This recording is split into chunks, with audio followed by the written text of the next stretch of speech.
सकती थी। आपका एक ही बेटा है, अल्लाह ताला उसकी लंबी जिंदगी दे। आप उसकी कसम उठाकर कैमरे में कह सकते हैं आपने जिंदगी में किसी से रिश्वत नहीं ली?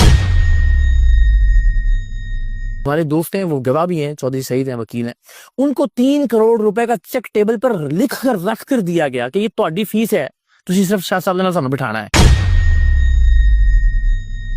जब आपका नाम बन गया, जाहिर बात है अदारों में दूसरी जगहों पे आपका खौफ डेवलप हो गया कि इकरार आता है। देखें जी, ये जी। एक जेन्युइन बात है। ऐसे हैं। तो उसके बाद ब्लैकमेलिंग कितनी की है?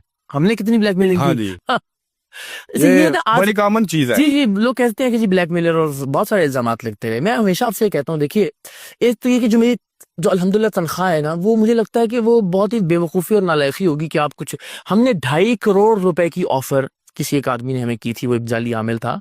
हमने उसको भी खुफिया कैमरे पर रिकॉर्ड किया और अपने प्रोग्राम में चला दिया। ठीक है, अब इससे ज़्यादा कोई क्या देगा? फिर अभी हमने ये शुफ साहब वाला मामला जो किया, उसमें बहुत अल्लाह को आज़म नाज़िर जान के आपको बताता हूँ कि हमारे दोस्त हैं, वो गवाह भी हैं, चौधरी सईद हैं, वकील हैं, उनको 3 करोड़ रुपए का चेक टेबल पर लिख कर रख कर दिया गया कि ये तुम्हारी फीस है, तुझे सिर्फ शाह साहब ने सामने बिठाना है। ठीक है, तो यहाँ तक मामला था और उससे आगे भी डील और बहुत चीजें हो सकती थी। आपका एक ही बेटा है, अल्लाह ताला उसकी लंबी जिंदगी दे। आप उसकी कसम उठाकर कैमरे में कह सकते हैं आपने जिंदगी में किसी से रिश्वत नहीं ली? मैं उसके सर किसी को ब्लैकमेल नहीं किया? मैं उसके सर पे हाथ रख के कसम खा सकता हूँ कि अल्हम्दुलिल्लाह, ब्लैकमेल करना तो दरकिनार, मैंने कभी ये सोचा भी नहीं कि कभी किसी मामले में किसी के साथ बैठ के, वो भी छोड़ दीजिए, हमने कभी कोई दबाव भी नहीं लिया, लालच तो छोड़ दीजिए आप। वाह वाह, अल्लाह की मेहरबानी से अल्हम्दुलिल्लाह। और मैं वही कह रहा हूँ कि अल्लाह ने बहुत, यानी शुरू में जब हम प्रोग्राम करते थे तो 5-10 लाख की ऑफर्स होती थी। उस वक्त मेरी तनख्वाह थी 1.5 लाख रुपए, यानी मैं न्यूज एंकर जब था तो 1.5 लाख तनख्वाह होती थी। उसी वही करते करते मैं प्रोग्राम करते हुए आ गया, तो उस वक्त तो तनख्वाह बढ़ाने की बात नहीं की, ख्वाहिश थी कि शो अच्छा करें, खुद ब खुद बढ़ जाएगी। तो उस 1.5 लाख में मुझे 5-10 लाख 20 लाख की बड़ी ऑफर्स होती थी शुरू में। कोई फेक ऑयल वाला कारखाना पकड़ा, कोई इस तरह की चीज की, तो मुझे लगता था कि यार अल्लाह की जात सीधे रास्ते से वो जो आपके नसीब में लिखा है ना, वो आपको देगी। फिर आप देखिए, अल्लाह ताला की जात ने नवाजा मुझे।